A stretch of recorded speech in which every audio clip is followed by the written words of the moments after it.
Bueno, hoy vamos a resolver el último final de biofísica, física e introducción a la biofísica del CBC, un examen final en modalidad virtual que se tomó el día 5 de marzo del 2021.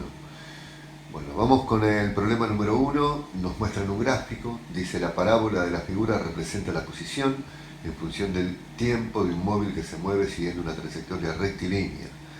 Si t igual 1 vale 6 segundos, vamos a colocar acá, tenemos 6 segundos, tenemos que elegir la afirmación correcta. Hay una sola correcta, así que bueno, vamos viendo. La primera afirmación me dice que en t igual 6 la velocidad alcanza su máximo valor, o sea, no. En el vértice de la parábola la velocidad vale 0, ¿sí? Ahí la velocidad es igual a 0, porque el móvil está en realidad desacelerando, la concavidad de la curva está dirigida hacia abajo, es cóncava negativa, cóncava hacia abajo. Eso implica que es un movimiento desacelerado, frena, se detiene un instante en t igual 6 y después regresa, ¿sí? O sea, cambia el sentido de la trayectoria en realidad a partir de ese momento, ¿sí? Vean que primero se aleja del origen, se aleja del cero, y a partir de los 6 segundos comienza a regresar. Así que la primera es falsa. En t igual 6 el móvil invierte el sentido del movimiento. Bueno, acabamos de decir, esa sería correcta, la vamos a marcar como correcta, porque sí, primero, durante los primeros 6 segundos se aleja del origen y a partir de los 6 segundos retorna, o sea, se mueve en sentido contrario. Esa es correcta. Leamos igual las otras, porque son falsas. A ver, el móvil se mueve siempre en el mismo sentido. Bueno, eso contradice lo que marcamos como correcto, así que esta es falsa. En t igual 3 la aceleración es mayor que en t igual 6. No, mientras la curva mantiene la misma concavidad, se trata de la misma parábola, la aceleración es siempre la misma, ¿sí? En el primer tramo de 0 a 6 eh, tiene una aceleración de signo contrario a la velocidad, ¿sí? Que va desarrollando. Por lo tanto, es un movimiento donde está avanzando y frenando, desacelerando. En el segundo tramo, o sea, de 6 hasta el final, el móvil cambió el sentido de la trayectoria, o sea, retrocede, y ahora la velocidad va a tener signo contrario, va a pasar a ser negativa y la aceleración sigue siendo negativa, acelera retrocediendo. Bueno, o sea que sería falsa, la aceleración es siempre la misma. En t igual 6 el móvil se encuentra en el origen de coordenadas, en t igual 6 el móvil se ha alejado del origen de coordenadas, se encuentra en x1, el origen de coordenadas está en 0, así que esta es falsa. En t igual 6 la fuerza resultante es nula. Si la fuerza resultante fuera nula no tendría aceleración.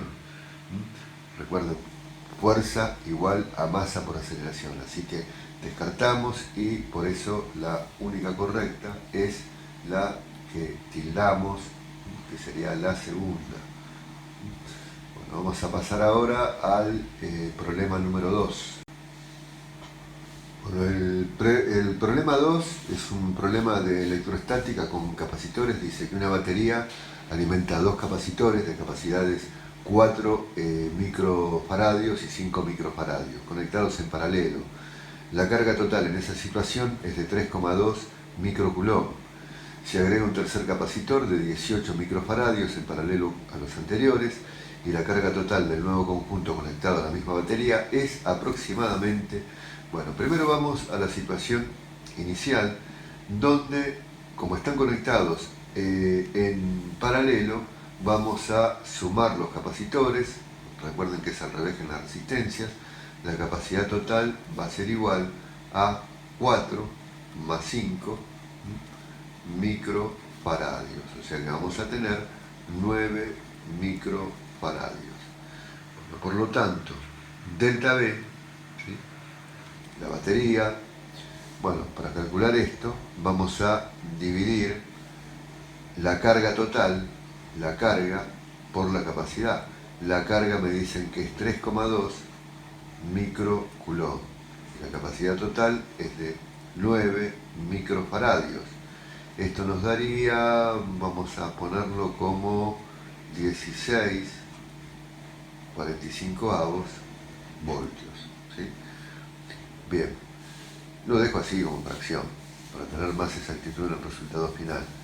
Bueno, ahora la nueva conexión, la capacidad total ahora va a ser 4 más 5 más 18. Estamos hablando de microfaradios. Esto nos daría un total de 27 microfaradios. Y entonces ahora tengo que averiguar la carga total de este conjunto. Para eso voy a multiplicar la capacidad total por delta B. La pila es la misma, me dice el problema. Así que voy a tener capacidad total 27 microfaradios multiplicado por 16,45 de voltios. 27 por 16,45 nos va a dar 9,6 microcoulomb. Esa va a ser nuestra respuesta correcta, 9,6 microcoulomb, que corresponde a la última opción. Esta sería la que tenemos que marcar. Bueno, realmente un problema muy sencillo. Bueno, la pregunta número 3 es un problema de hidroestática. Vemos ahí un dibujo. Bueno, dice que un depósito cerrado de agua, me da la densidad de 1000 kilogramos sobre metro cúbico, tiene un gas en la parte superior y una tubería lateral con agua abierta a la atmósfera en su extremo superior. Me dice que la presión atmosférica es de 1000 kilopascales, como se muestra en la figura. Me dice que H1 es de 4,5 metros y H2 de 10 metros. Entonces, acá lo que vamos a hacer es, vamos a establecer esta igualdad. La presión, ¿sí?, ejercida por el gas más la densidad por la gravedad por la altura 1 va a ser igual a la presión atmosférica en la rama que está abierta a la atmósfera más la densidad por la gravedad por la profundidad o altura 2. Bueno, yo quiero averiguar la presión del gas, ¿sí? Entonces vamos a agarrar y vamos a decir, bueno, la presión del gas va a ser igual a la presión atmosférica más la densidad por la gravedad por la altura 2 menos la densidad por la gravedad por la altura 1, es decir, la presión atmosférica más la densidad por la gravedad por la altura 2 menos la altura 1. Esta sería la presión del gas. Bueno, o sea que la presión del gas va a ser igual a la presión atmosférica, me dice que son 100 kilopascales, ¿sí? La densidad vale 1000. Estamos hablando de kilogramos sobre metro cúbico. La gravedad la redondeamos en 10 metros sobre segundos cuadrados. Y las alturas, que valen 10 y 4,5, la diferencia es de 5,5 metros. Bueno, esto nos va a dar 100 kilopascales, 100 kilopascales, que es la presión atmosférica, y acá me da 1000 por 10 por 5,5, 55.000 pascales, ¿sí? O sea, 100 kilopascales más, dividimos por 1000 y nos quedan 55 kilopascales. Sumando, tenemos en total 155 kilopascales, ¿sí? Esa sería la opción que tenemos que buscar, así que vamos a las opciones y sería la segunda, 155 kilopascales. y ahí finaliza este problema 3. Pasamos al problema 4. Bueno, la pregunta número 4 es un problema de hidrodinámica. Dice que un líquido ideal cuya densidad es 0,8 gramos sobre centímetros cúbicos fluye por un conducto horizontal, el cual se ensancha de modo que el diámetro se duplica. Si en la sección más delgada la presión es de 135 kilopascales y su velocidad es 6 metros sobre segundos, la presión en la parte más gruesa es aproximadamente... Bueno, entonces se trata de esto. O sea, tenemos un conducto horizontal, ¿sí?, por donde circula un líquido, nos dan la densidad, y en determinado momento se duplica el diámetro. Se duplica el diámetro, ¿sí? Acá en la entrada tengo determinado radio R, vamos a ponerle R, y acá voy a tener un radio que va a ser el doble, porque si se duplica el diámetro también se va a duplicar el radio, ¿no? Por la parte delgada el líquido entra con una velocidad V1 y va a salir acá con una velocidad V2. Por el principio de continuidad, ¿sí?, la velocidad 1 por la superficie 1 va a ser igual a la velocidad 2 por la superficie 2. Bueno, pero la velocidad 1 la conozco, la superficie 1 no la tengo, pero sé que hay una relación con los radios. Y acá, ¿cómo calculo la superficie? La superficie de un círculo es pi por radio al cuadrado. Y del otro lado voy a tener la velocidad 2 y acá también pi, pero el radio ahora es 2r al cuadrado. Entonces me queda que la velocidad 1, esa sí la conozco, 6 metros sobre segundos. El factor pi lo puedo eliminar, dejo el radio al cuadrado. Y acá tengo la velocidad 2 y acá me queda 4r cuadrado. R cuadrado lo simplifico también, así que 6 dividido 4 metros sobre segundos es la velocidad 2, es decir, 1,5 metros sobre segundos. Esa sería la velocidad en la salida. Bueno, con esto, y sabiendo que el conducto es horizontal, o sea que no hay cambios de altura, aplicamos el principio de Bernoulli, ¿no? Y entonces la diferencia de presión, o sea, la presión en la entrada, en la parte angosta, menos la presión en la salida, va a ser igual a 1/2 de la densidad del líquido por la velocidad de salida al cuadrado menos la velocidad en la entrada al cuadrado. O sea que, bueno, la presión en la entrada, que es en la parte angosta, la conozco, vale 135 kilopascales, menos la presión en la salida, que tengo que averiguar. Y esto es 1/2 de la densidad, que vale 800 kilogramos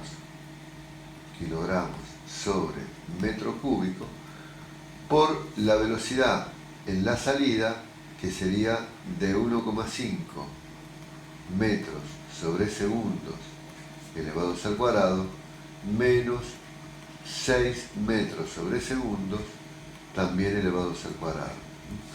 Bueno, hacemos los cálculos ahí en ese segundo miembro y me va a quedar, como la velocidad en la salida es menor que en la entrada, me queda negativo, nos queda menos 13.500 pascales.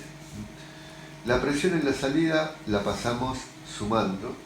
Acá tengo 135 kilopascales y ahora voy a hacer 135 kilopascales. Los pascales que tenemos los pasamos sumando, pero los pasamos a kilopascales, dividimos por 1000 y queda 13,5 kilopascales igual a la presión en la salida, es decir, en la parte más ancha, y esto me da 148,5 kilopascales es la presión en la salida. Esa sería la respuesta que tenemos que buscar como correcta. Vamos a las opciones. 148,5 kilopascales es la anteúltima opción. Esa es la que vamos a marcar ahora como verdadera.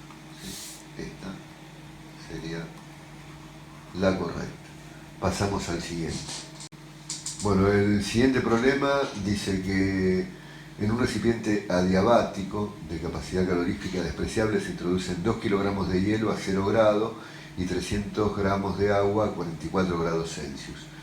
Entonces, una vez alcanzado el equilibrio térmico, la masa de hielo fundida, expresada en gramos, es aproximadamente igual a, y me dan como dato el calor latente de fusión del hielo, que es de 80 calorías sobre gramo. Bueno, acá lo primero que vamos a hacer es pensar que la masa de hielo es bastante mayor que la masa del agua y seguramente el calor entregado por los 300 gramos de agua no va a ser suficiente para que todo el hielo se funda. Entonces, vamos a averiguar primero eso. ¿Cuál es el calor entregado o cedido por el agua? Bueno, esto va a ser cantidad de calor, la masa por el calor específico, por la diferencia entre la temperatura final y la temperatura inicial. Bueno, la cantidad de calor que cede el agua va a ser la masa, son 300 gramos, por una caloría sobre gramo grados Celsius, por la temperatura final, esto va a alcanzar los 0 grados Celsius, y arrancamos con una temperatura inicial de 44 grados Celsius. Esto nos va a dar menos 13.200 calorías. Bueno, ahora tenemos que averiguar qué masa de hielo. Recordemos que el hielo, lo que el agua cedió, el hielo lo absorbe. El hielo absorbe 13.200 calorías. Como la cantidad de calor en el cambio de estado, el calor latente es la masa de hielo por el calor latente de fusión, que vale 80 calorías sobre gramo, vamos a tener que la masa va a ser igual a la cantidad de calor sobre el calor latente de fusión. Esto nos daría 13.200 calorías, que es el calor que absorbe el hielo, dividido 80 calorías sobre gramo. Se van las calorías y llegamos a 165 gramos. Esta sería, digamos, la cantidad, ¿sí? Los gramos, digamos, de hielo que se terminan fundiendo. Bueno, un problema de calorimetría también muy sencillo, y pasamos a la próxima pregunta. Bueno, la pregunta número 6 dice que un hombre empuja un trineo de masa 26 kilos para que ascienda por una rampa nevada, rozamiento despreciable. El hombre realiza una fuerza paralela a la rampa, el trineo parte de reposo y llega a la cima a 16 metros de altura, con una velocidad final de 4 metros por segundo. Entonces se puede afirmar que, bueno, me da distintas opciones que me hablan del trabajo de la fuerza peso, el trabajo de la fuerza resultante, que el trabajo de la fuerza que ejerce el hombre. Bueno, para eso vamos a pensar lo siguiente. Vamos a averiguar las variaciones de energía. Considerando que parte del reposo, ¿sí? Y que parte de altura cero, está ganando energía mecánica, tanto cinética como potencial, y la variación, el incremento de la energía potencial va a ser igual a la masa por la gravedad por la variación de altura, ¿sí? Y esto sería, el trineo tiene 26 kilogramos, redondeamos la gravedad en 10 metros sobre segundos cuadrados y llega hasta una altura de 16 metros, ¿sí? Con lo cual esto nos daría 4.160 joules, ¿sí? 4.160 joules, ¿sí? De energía potencial. Bueno, la variación de energía cinética va a ser igual a la mitad de la masa por la velocidad final al cuadrado menos la velocidad inicial al cuadrado. La velocidad inicial valía 0, así que nos queda únicamente la mitad de la masa, o sea, la mitad de 26, un medio de 26 kilogramos, la masa del trineo, la velocidad final es de 4 elevada al cuadrado 16 metros cuadrados sobre segundos cuadrados, y esto nos daría 208 joules, o sea que ganó 208 joules de energía cinética. Y entonces la variación de energía mecánica es igual a la variación de energía potencial más la variación de energía cinética. O sea, sumando todo tenemos 4.368 joules. Bueno, entonces ahora vamos a pensar lo siguiente.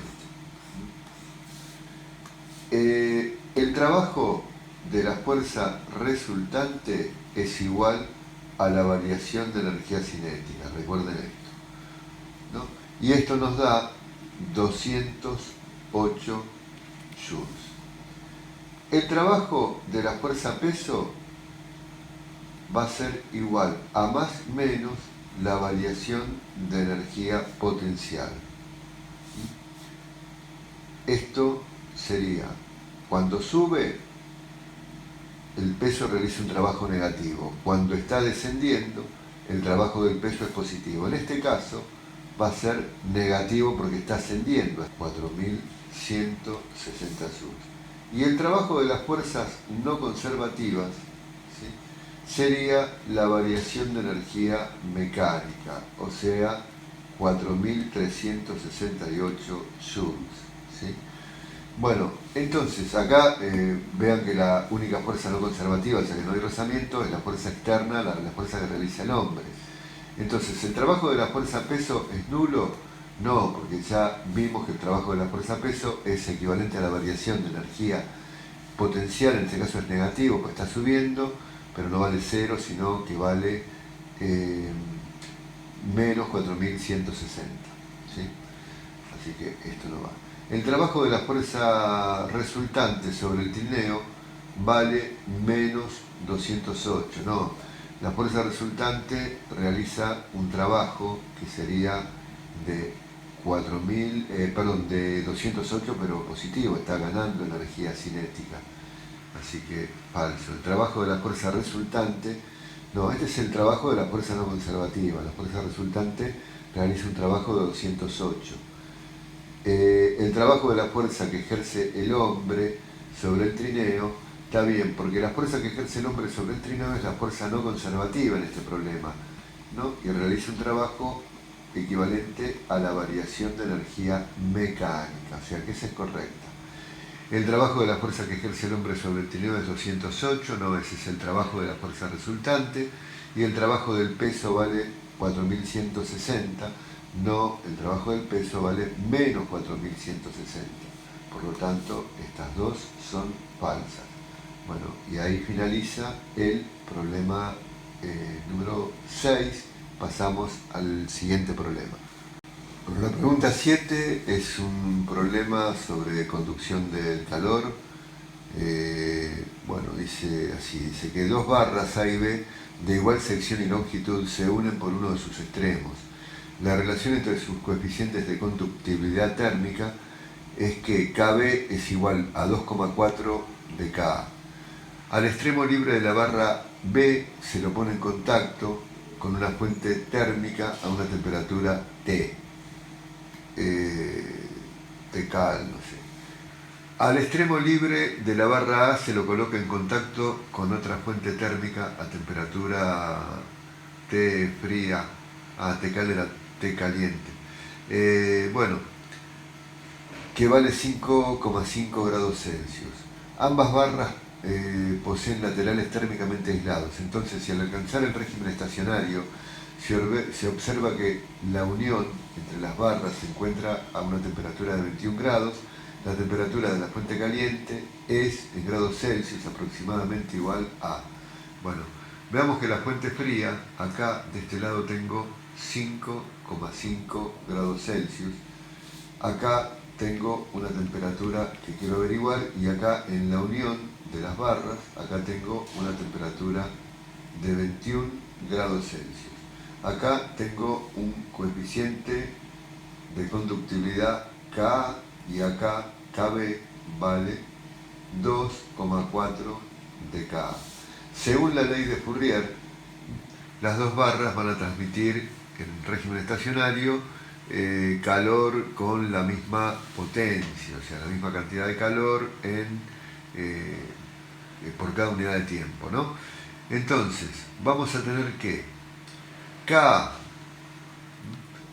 por el área por la temperatura mayor para acá, que es 21 menos 5,5, va a ser igual a, bueno, todo esto sobre la longitud,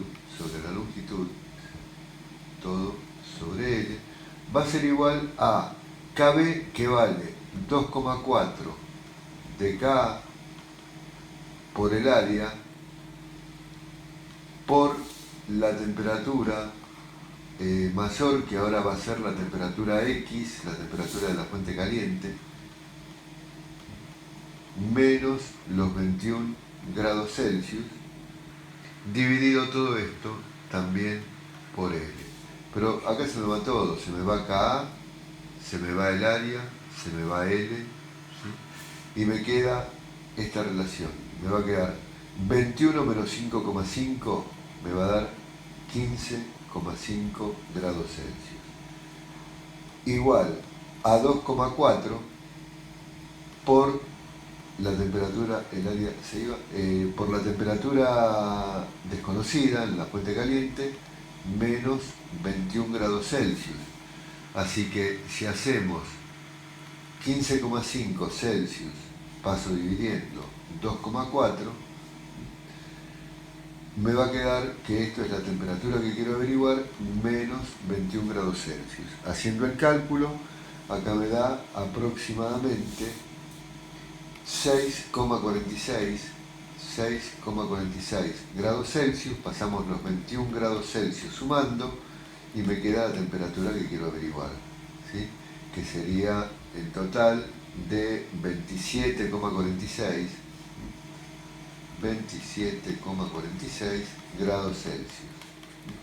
Y ahí termina el problemita este, que era también un problema de calorimetría bastante simple. Así que bueno, marcamos la opción correcta, que es la segunda, y pasamos a la pregunta número 8. Bueno, la pregunta 8, donde vamos a aplicar la ley de Ohm, hay un circuito eléctrico formado por 3 resistencias. Dice: en el circuito esquematizado en la figura, el amperímetro 1, que sería este amperímetro, me indica 0,7 amperes, y el amperímetro 2, que está conectado en serie con la resistencia 2, me indica 0,21 amperes. Quiere decir entonces, bueno, ¿qué ocurre acá? Me da aparte como datos de dos de las resistencias, R1 y R2, y me pide que averigüe R3, ¿no? Bueno, por acá yo tengo que I1 es igual a la intensidad total de corriente, 0,7 amperes. Y después se separa, o sea, por acá circula I2, acá tengo I1 igual a I total. Y por la otra rama pasa I3. Bueno, I2 también lo tengo, lo que indica el otro amperímetro, que sería de 0,21 amperes. Pero entonces I3 va a ser la intensidad total menos lo que pasó por la otra rama, I2. O sea que voy a hacer 0,7 amperes menos 0,21 amperes, ¿sí? Esto nos va a dar 0, vamos a notar que I3 vale 0,49 amperes. Bueno, ahora en la conexión en paralelo, en las dos ramas tengo la misma diferencia de potencial. Delta V3 es igual a delta V2, y delta V2 lo puedo averiguar porque sería I2 multiplicado por R2. O sea que vamos a multiplicar 0,21 amperes por 400 ohm, que es el valor de R2, y esto nos da 84 voltios. Y una vez que tengo esto, Ahora voy a averiguar ya R3, según la ley de Ohm. Si dividimos delta B por I3, delta B3 por R3, vamos a tener R3. O sea que esto sería 84 voltios dividido I3, que vale 0,49 amperes, y esto nos va a dar que R3 vale 171 aproximando, 43 ohm, ¿sí? Y tenemos acá la opción correcta, que sería la tercera, y esa es la que vamos a marcar: 171,43 ohm. Pasamos ahora a la pregunta número 9. Bueno, la 9 es un problema de termodinámica sobre máquinas térmicas. Dice que una máquina térmica trabaja en forma reversible, ¿sí? Reversible, intercambiando calor exclusivamente con dos fuentes. En un ciclo completo recibe energía como calor de la fuente caliente, ¿sí? Que está a 137 grados Celsius, o sea, serían 137 grados Celsius, que serían 410 grados Kelvin, ¿sí? Bueno, realiza un trabajo mecánico de 340 joules, o sea, el trabajo 340 joules, y entrega a la fuente fría 300, ¿cuánto le entrega? 793 joules. Bueno, como el calor que extrae de la fuente caliente es el trabajo más el calor que le entrega a la fuente fría, sumamos, ¿no?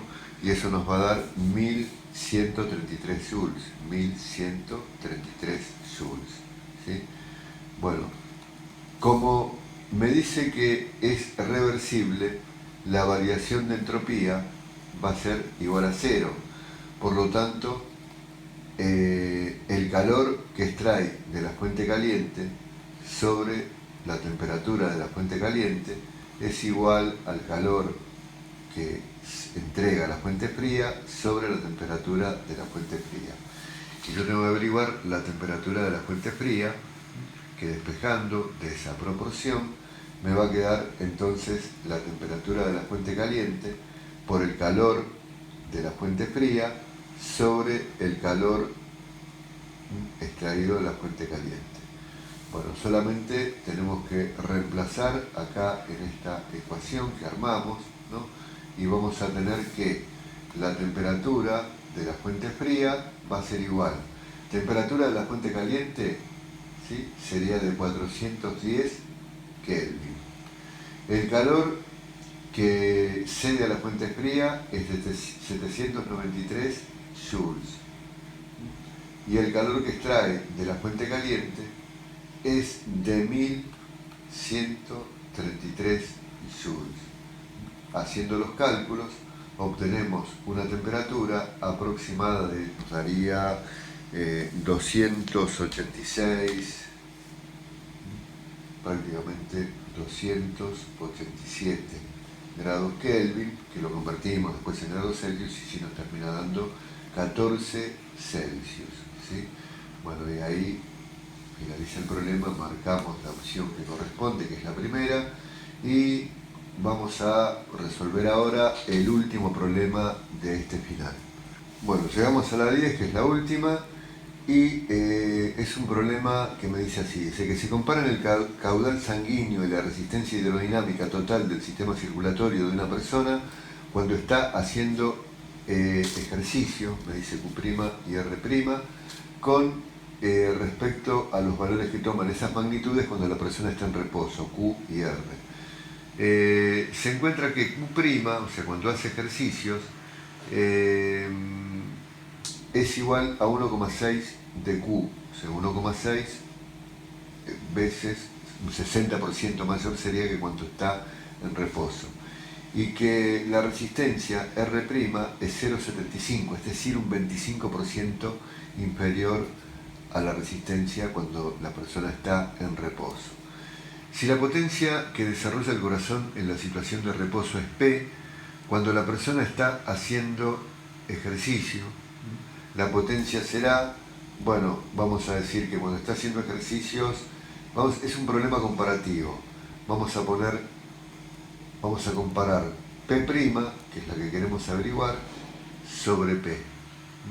Como la potencia puede calcularse multiplicando el caudal, Q', en este caso, al cuadrado por R', y acá vamos a tener Q al cuadrado por R. Bueno, el problema es muy sencillo, porque P' es a P como, y acá que teníamos, 1,6 Q elevado al cuadrado, y acá tenemos 0,75 R. En el denominador tenemos Q al cuadrado por R. R ya lo puedo eliminar. Y 1,6 al cuadrado es 2,56 Q al cuadrado por 0,75 dividido Q al cuadrado. Q al cuadrado también se va y esto me da 1,92. Como esto es P', es a P, P', o sea, la potencia cuando la persona está haciendo ejercicios es 1,92 P. Y ahí finaliza el problema y termina este final de biofísica, que fue realmente muy fácil. Bueno, en el próximo video vamos a resolver más finales de biofísica, de física, de análisis matemático, de química, tanto del CBC como de UBA 21. Gracias y hasta el próximo video.